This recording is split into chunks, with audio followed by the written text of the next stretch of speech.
Hello, everybody, and welcome back. This is The Edge of Adventure. My name is Adam Asher, and I have a very special guest today, Martin Wilcox, who is joining us from an organization called ChildAid to Eastern Europe. And we're going to be talking about several wonderful countries, Belarus, Moldova, Ukraine, throughout the course of this interview, and the wonderful work that they're doing, in particular with disadvantaged children and families. And so it's going to be a great interview. We're going to be talking about some very, very meaningful things. Martin Wilcox, welcome to the program. Thank you, Adam. Thank you very much for the invitation. It's a great honor to be with you tonight. Well, thank you. Thank you for your time. Thank you for your heart. The best thing, just absolutely the best thing about what I get to do as a host of this program is I get to meet people like you, people who are working around the world, doing things that matter, and in some way, in some form or fashion, serving others. And I've noticed quite often, it's you guys are always, you find yourself serving people who might otherwise be forgotten. So let's talk a little bit about ChildAid to Eastern Europe. Let's sort of think big picture first here, as we just get acquainted with the organization. You guys work where, and you do what? So we work and have for the last 50 years worked exclusively in what I suppose we could call the ex-Soviet Union territories, but particularly now we work in 3 countries predominantly: Belarus, Ukraine, and Moldova. Some of those countries may have been heard of by your listeners, but one particularly, Moldova, may not be too familiar, and I'm sure we'll come back to that.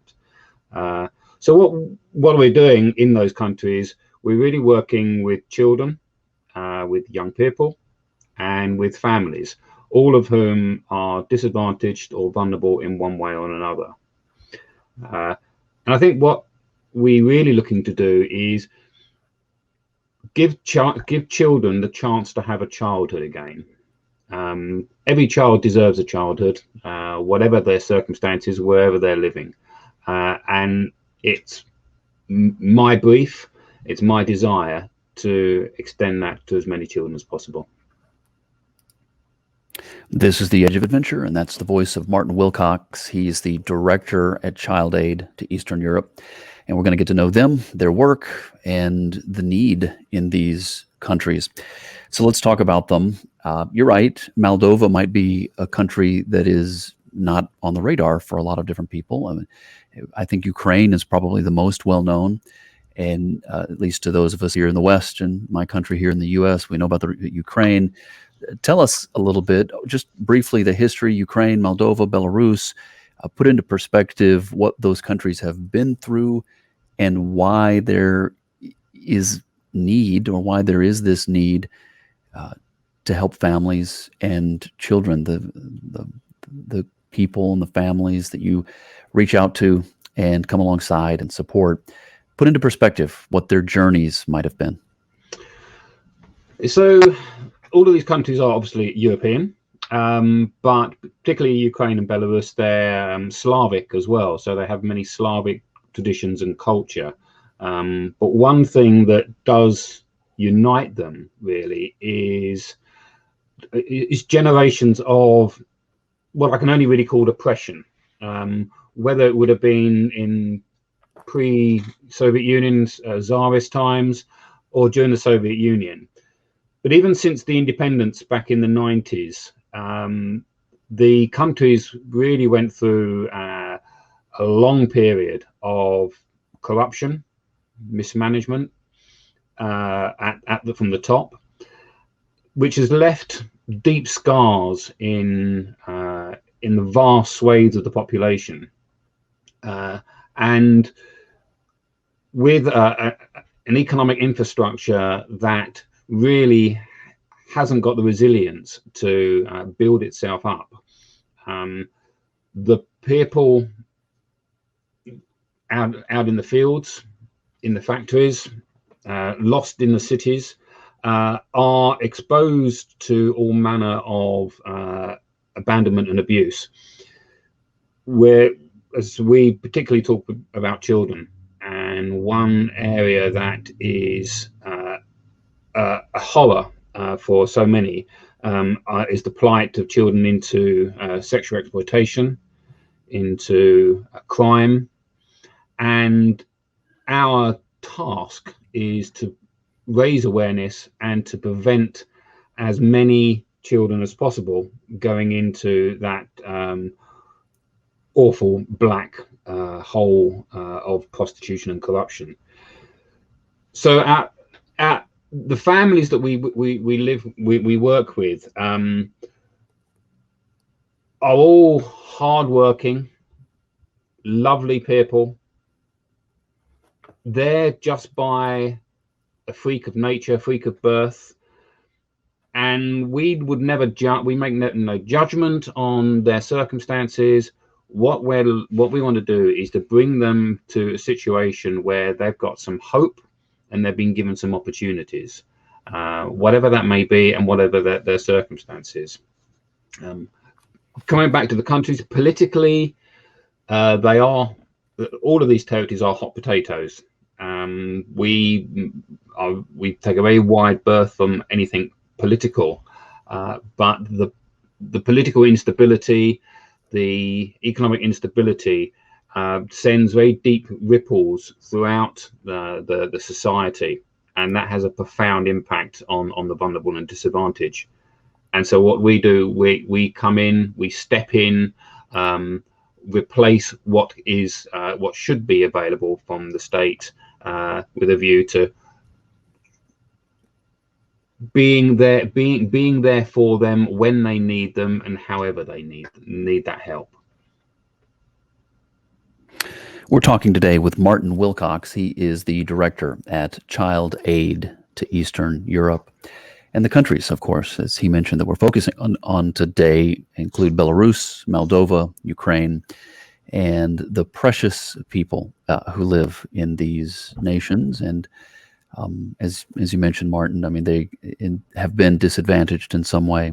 One of the things we always talk about and the points we like to bring out on the program is, I mean, we're all people.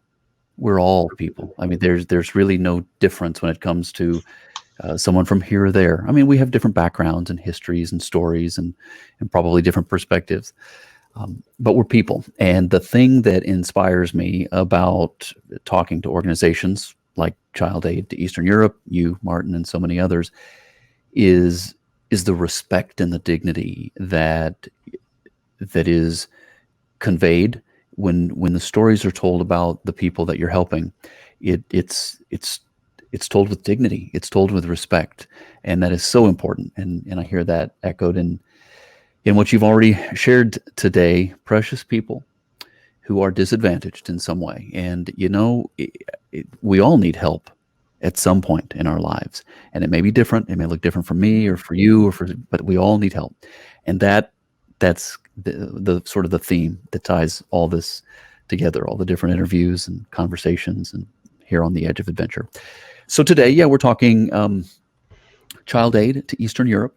We're talking Belarus, Moldova, Ukraine, with my guest, Martin Wilcox. So put into perspective for us some of the different types of services that you all provide. I know the needs are many. There's probably a large variety of needs, but I know from some of the research that I've done that you and your organization work to meet many different types of needs. Talk to me about a couple of the primary ones, the things perhaps that you see most often. Okay, yeah, absolutely. So I suppose there are two key categories, I suppose, for want of a better term, of people that we look to help and give that respect and dignity to that you mentioned, Adam.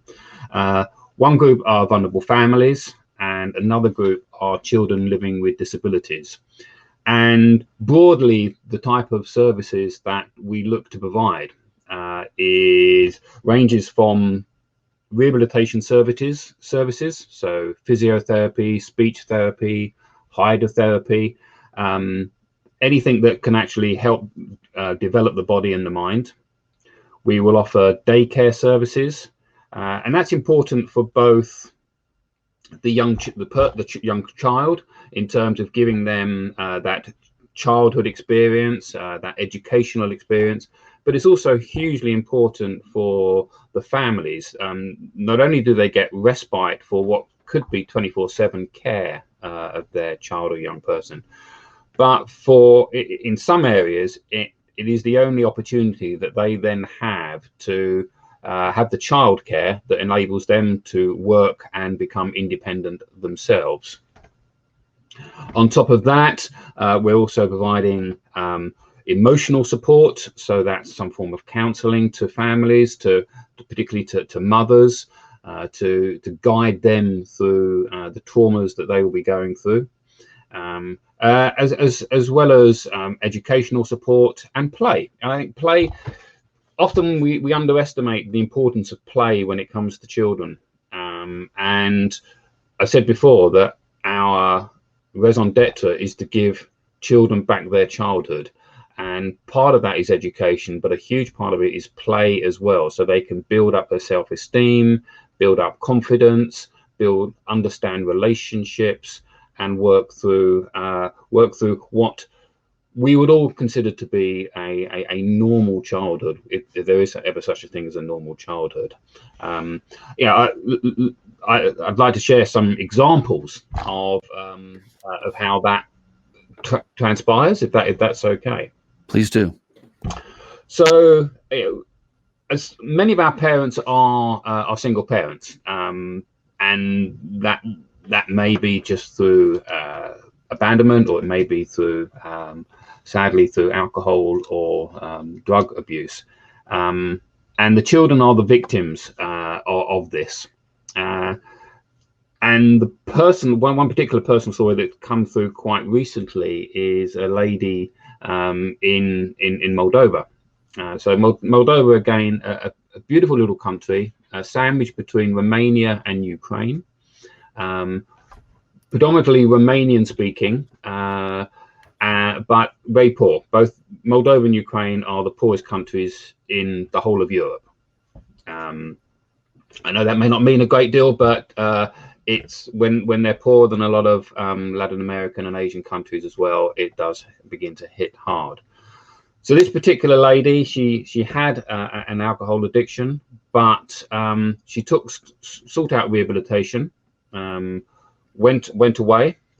Her family was put into state care for a short while, and she came back, was reunited with her family, went to their home, and the tenants that were put in there by the state while she was away had basically just ripped out all the radiators, all the pipework of the whole house. So you can imagine going into a house in an area which can get temperatures in the winter down to -15, -20, -25 even.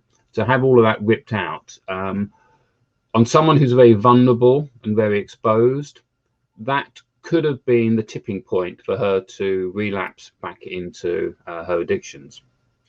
But fortunately, we were able to step in, and it's often the simple things that count. So we replaced all the radiators, we replaced the boiler, and that very small act was enough to trigger in her mind positivity and enthusiasm for life itself.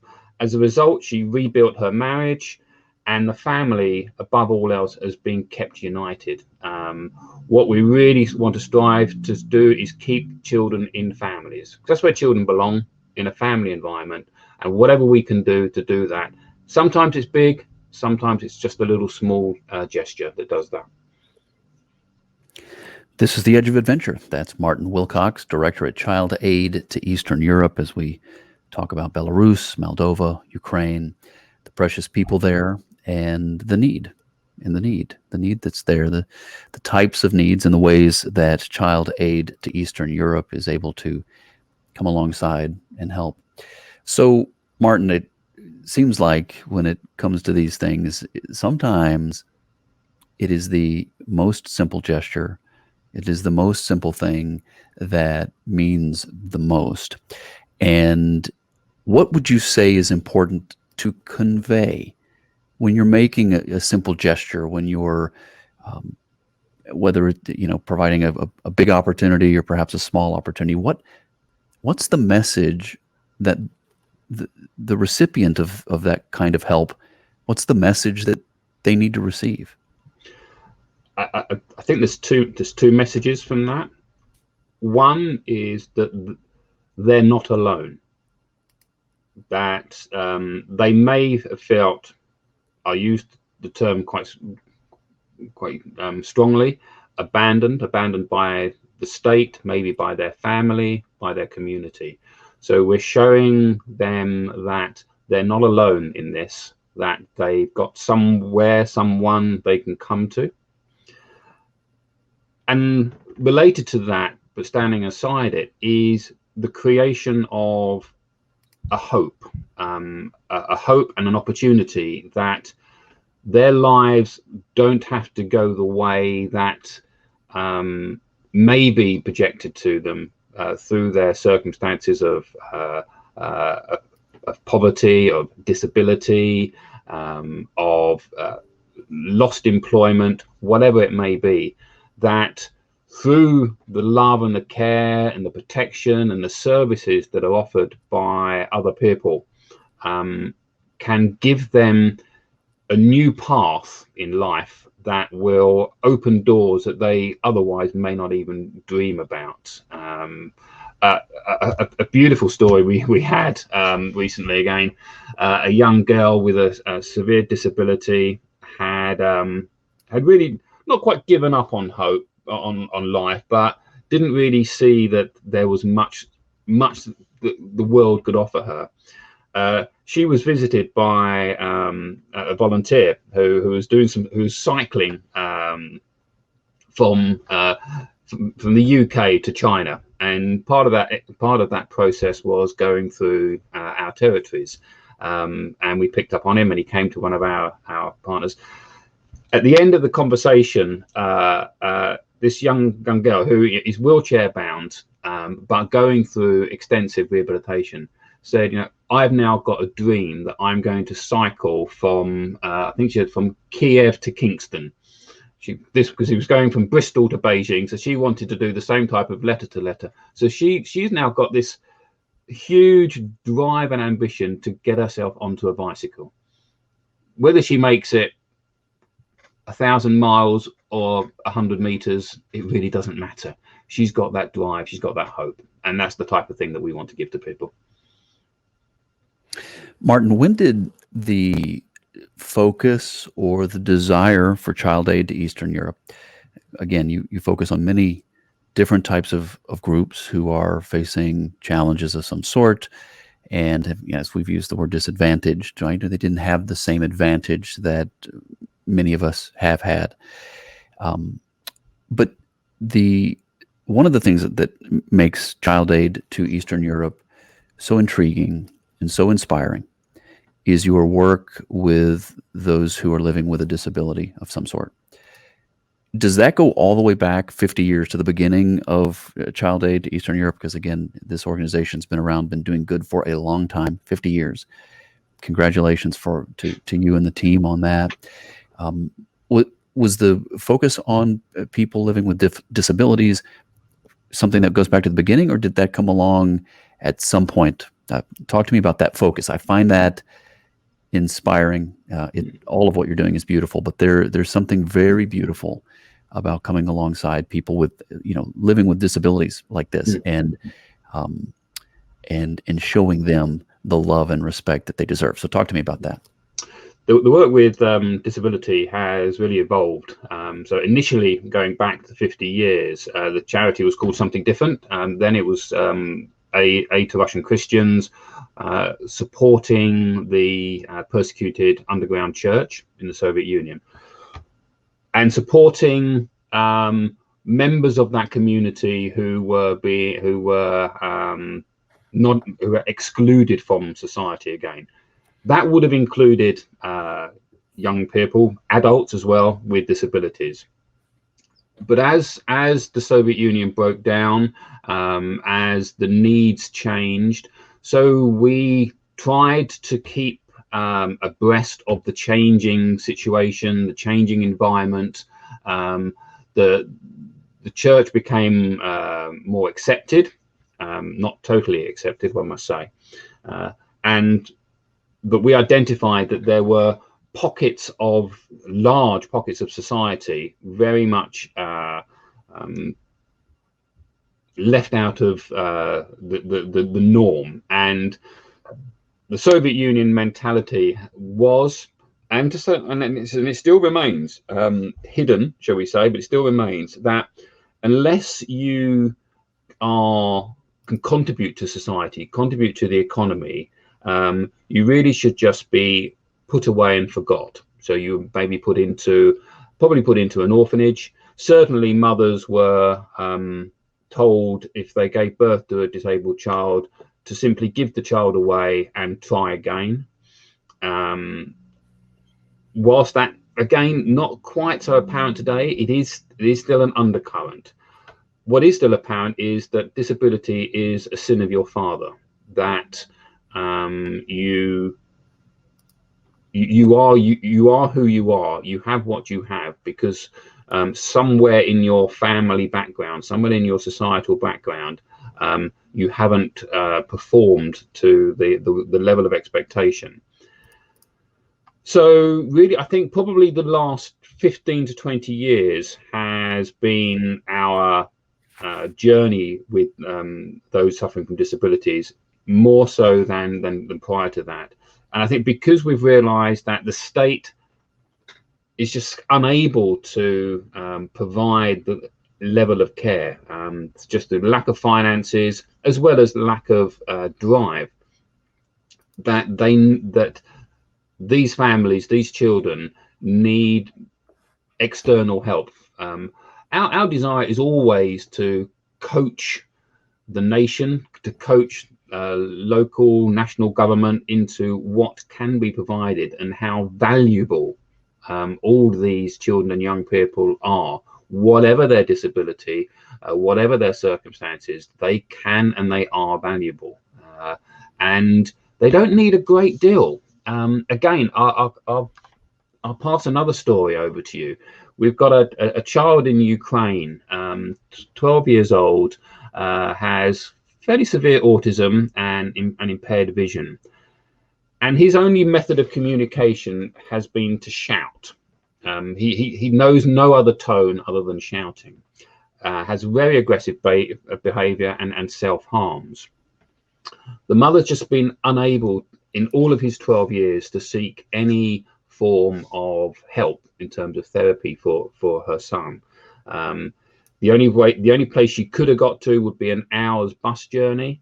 And I think you could probably imagine that anyone who's been in a supermarket with hearing crying, shouting children wouldn't like to be on a bus for an hour with a child screaming and shouting all the time. So just this April, so just a few months ago, 4 months ago, we opened a new centre, a new rehabilitation centre, and this young lad was one of the first to arrive. And just through a few short weeks of giving him the gentle care, the rehabilitation to guide him into certain areas, his mother has said the improvement is so dramatic that she hardly recognizes who he is. And her only thought is, what could have happened to my child if 10 years ago this level of service was available? If we've had this much change in 4 months, what could this child have offered in 10 years? So obviously we'll carry on working with him, and he will develop and grow and grow and grow. And in 5 years' time, I'll come back and say that this young lad is probably out working in the environment and being a major contributor to his family and his community. That's the voice of Martin Wilcox. He is the director at ChildAid to Eastern Europe. They are our focus today. We're talking about the wonderful people of Belarus, Moldova, and Ukraine. And we're also getting to know the organization, ChildAid to Eastern Europe, a little bit about their history, how through the years, in one form or fashion, they have stood with and beside those who might otherwise have been forgotten. And as we just heard him share, some of the people There are people who would say these people should be forgotten. And what a powerful statement it is when someone, an organization, a group of people comes alongside and says, no, we're not forgetting you. You're not to be forgotten.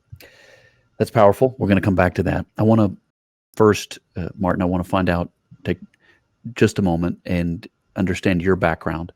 I know you're a professional. I want to hear sort of what you did briefly in terms of your professional life, and then how that prepared you for what you're doing today with ChildAid to Eastern Europe. So I had a very good career, over 20 years in the financial services area, including in the City of London, which hopefully most of your listeners would be aware of what that offers. But increasingly, I began to feel that I needed to give something back. Not that it was all take, but I didn't feel that the career that I was following was offering the scope of help and care that I felt I could do. Added to which, my faith was a bit of a driver in really wanting to give some more back. So after say this 20-25 years, I started to look at what that really means. How does that appear? And it came quite apparent to me that I wanted to give something back to a community, and children were always on my heart, of where care and love was needed, and because ChildAid at the time was a small charity, relatively small charity. It was providing direct impact. There's a lot of great charities doing policy work, changing governments, but I wanted to actually do some hands-on, get the dirt under your fingernails, as it were. And so ChildAid needed some management skills at that time as well. Needed a bit of direction. So the transferable skills that I had during my time in the financial services area was able to come over. And I think what I love about this charity is that, yeah, we're working with children and we're doing our most. We're raising all the money that we can, but it's a real family.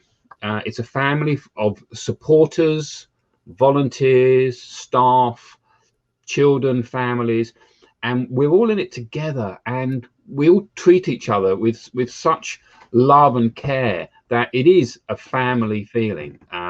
It's not like I'm working for an NGO, a non-governmental organization, and some amorphous structure.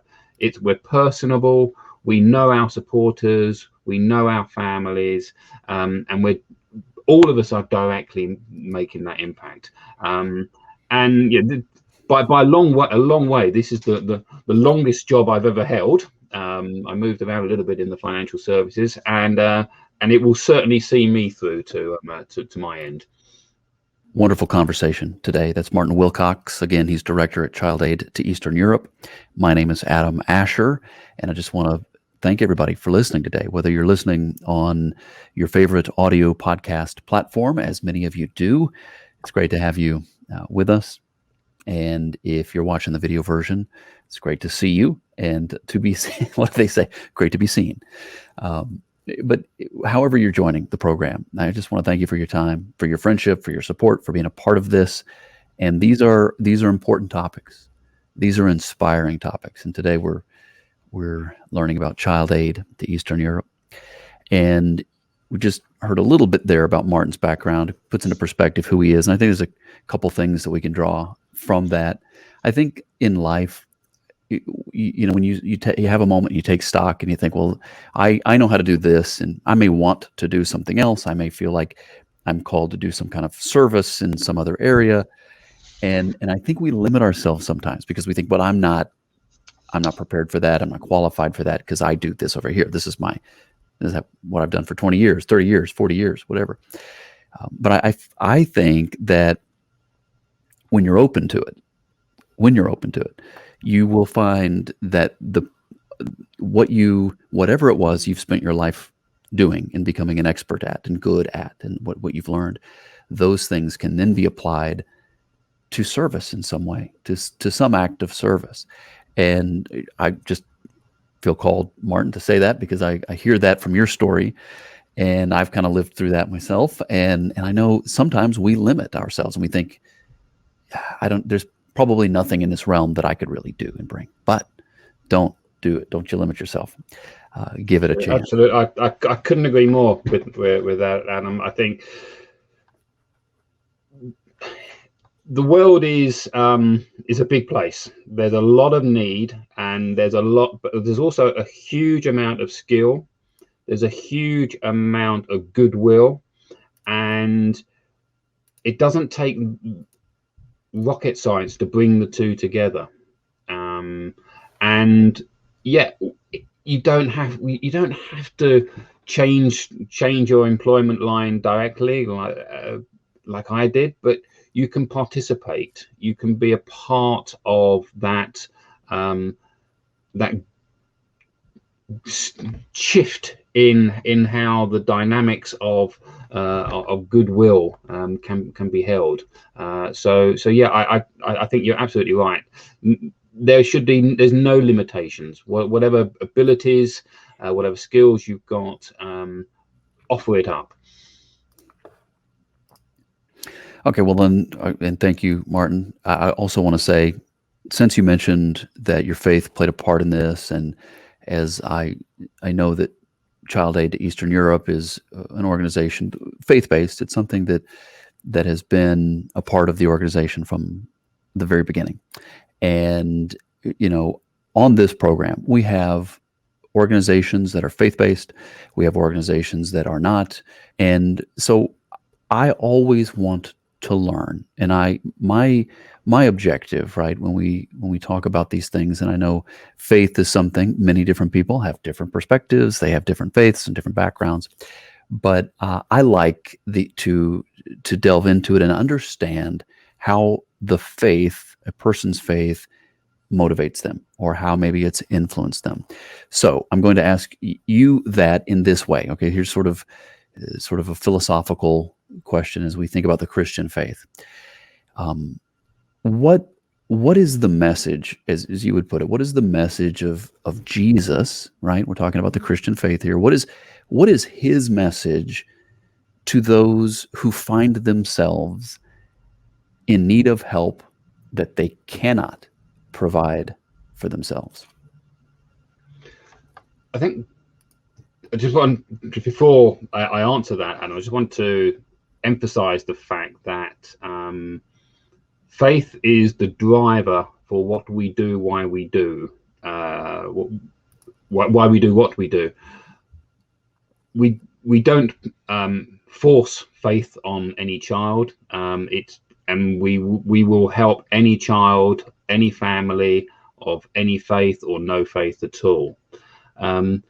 But for those, when we do the work with, when we go into a child's house, or we go into an orphanage, and they ask the question, why are you doing this? Why are you helping us? You have no reason to help us. You don't know us.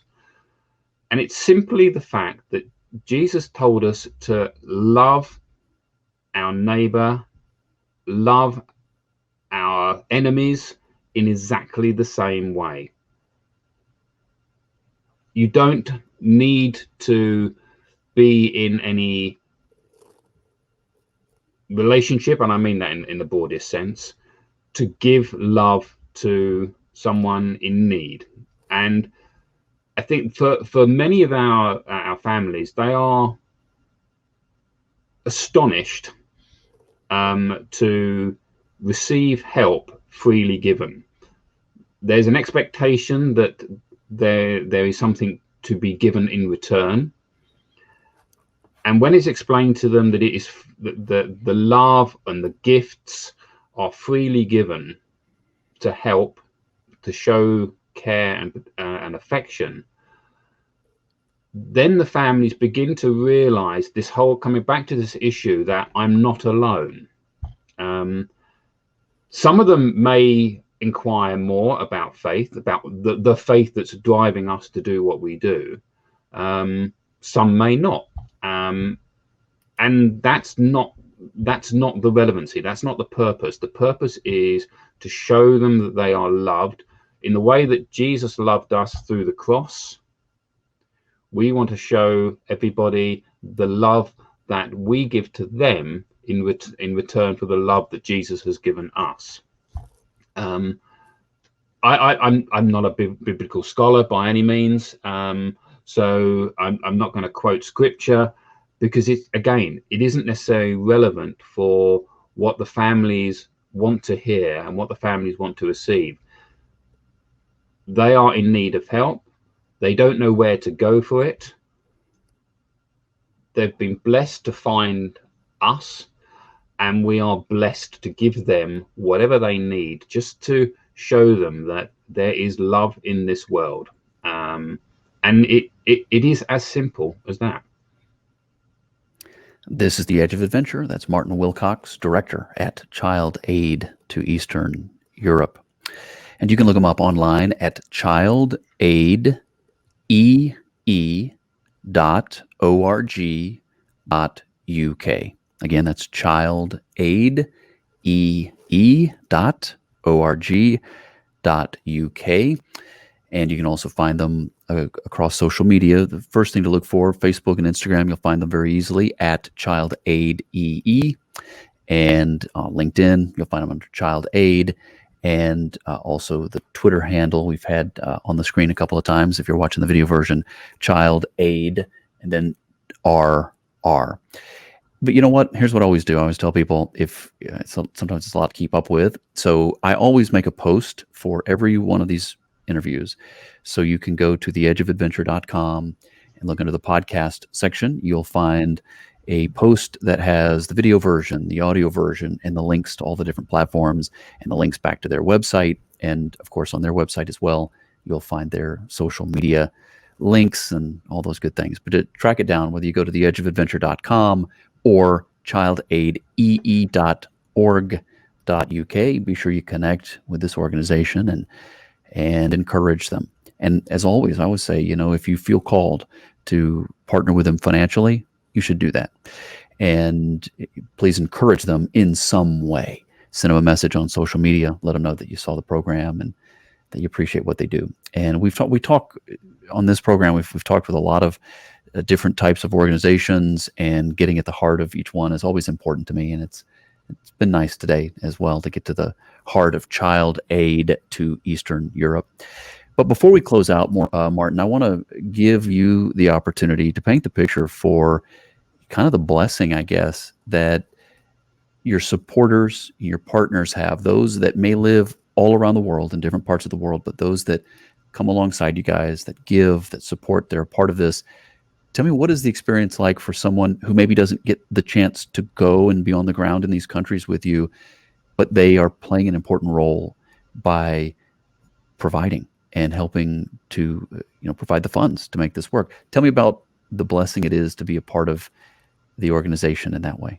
That's a great question. And the reason it's a great question, Adam, because I said earlier that I consider this charity to be very much a family. And what I love is connecting with our supporters, either through just giving them the stories.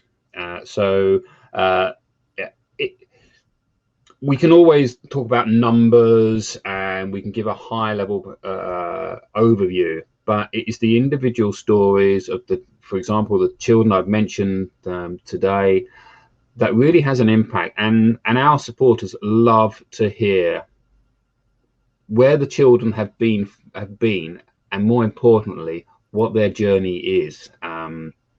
Both in terms of their physical, material journey and their spiritual journey. Some of our supporters sponsor children in terms of giving financial support to focus particularly on their families.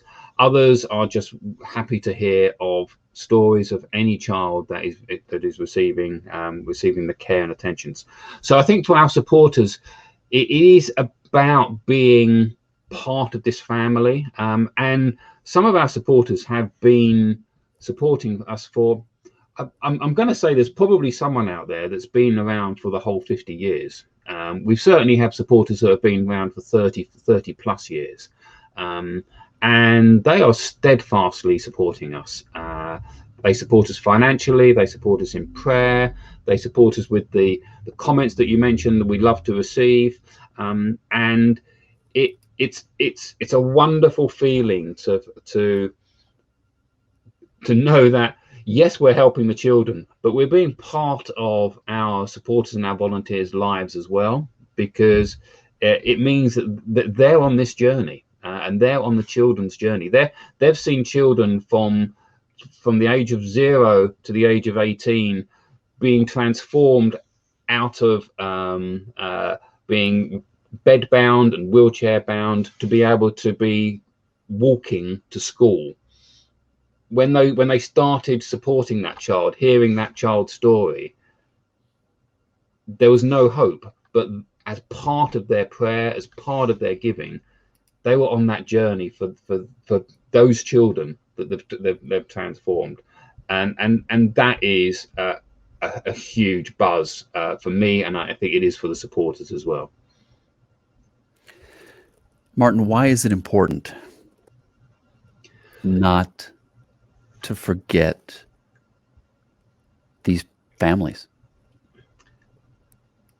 You know, the UNCRC say that every child deserves their rights and freedoms, that they should be protected from abuse, from violence, from injury, from neglect, from exploitation. That's every child in the world. You've only got to turn the news on pretty much every day to hear of that not happening. It is so important that we give every child an opportunity, every child the hope that there's sunshine in their life. If we didn't care about the children, then we don't care about the future. We don't care about life itself, because children are, it's passé to say children are our future, but we've all been children. We've all been there. We've all know children that we love and care for. It's so important that we give that to as every child, whether it's in your street, in your town, your country, or Moldova, Ukraine, Belarus. Give those children that hope and that opportunity. Well, as we wrap the show today, Martin Wilcox is the director of ChildAid to Eastern Europe. Martin, I guess, final question here. Not really a question, more of a request on my part. What message would you have for the people that are watching today, listening today? I don't know. Speak from your heart. What do you want them to hear? What do we out here need to know? I think we need to know that there are charities such as ChildAid that are making a big difference in lives. We can't do it alone. We need the support of prayer. We need the encouragement to, in those dark days, those dark nights where we get stories that we just don't want to hear or don't want to read, that there are people out there caring for us as well, that they are either giving financially, giving of their time, giving of their hearts, giving of their prayers, that it doesn't cost a lot to show love, to show care, to show all of us that this is a beautiful world, and let's just all be part of one huge happy family. This is the edge of adventure, and the point has been made that there's a lot of pain in the world, and there's also a lot of beauty in the world. And one of the things that is most beautiful is when you see someone make a sacrifice to help somebody else, make some kind of sacrifice. And a lot of people are doing exactly that. People like those who work for and with ChildAid to Eastern Europe, and many, many others, many people in this audience, the people watching and listening. I know you. I know you. I know you, and I know the kind of people you are. And that sacrifice, whatever type of sacrifice it might be, that's a very beautiful thing when someone puts someone else ahead of themselves. And despite the pain and the need in the world, there's much beauty thanks to such people. So, all right, with that, we're going to wrap up the show. Martin Wilcox, he's the director at ChildAid to Eastern Europe. Look him up online at childaidee.org.uk. They work in Belarus, Moldova, Ukraine, and they love these kids. They love these families, many of whom have otherwise been forgotten. And thanks to them and their supporters and people like you, they are not forgotten. And that's the best news of all. Thank you, Martin, for your time today. Thanks for your, just sharing your journey and your heart with us as you have represented ChildAid to Eastern Europe today. Adam, thank you so much indeed for opportunity to meet you. It's been fantastic. And thank you for what you do, bringing so much good information to so many beautiful charities out to your listeners. Well, thank you, Martin. I've kind of taken to saying this has almost become a slogan of mine, but I still believe in good. It's out there, and there's good news. There are good things to talk about, and I happen to think, I'm just crazy enough to think, there's actually more good news than bad. I don't know, our world tends to focus on the bad all the time. We tend to get worked up over things, and there's bad news. I mean, look, we've all lived through the last year to 18 months and even before that. There's plenty of bad news to go around. But I believe in the good news, and I believe, more importantly, I believe in good. And thanks, brother, for coming on the show and for being a part of that movement worldwide. Bless you.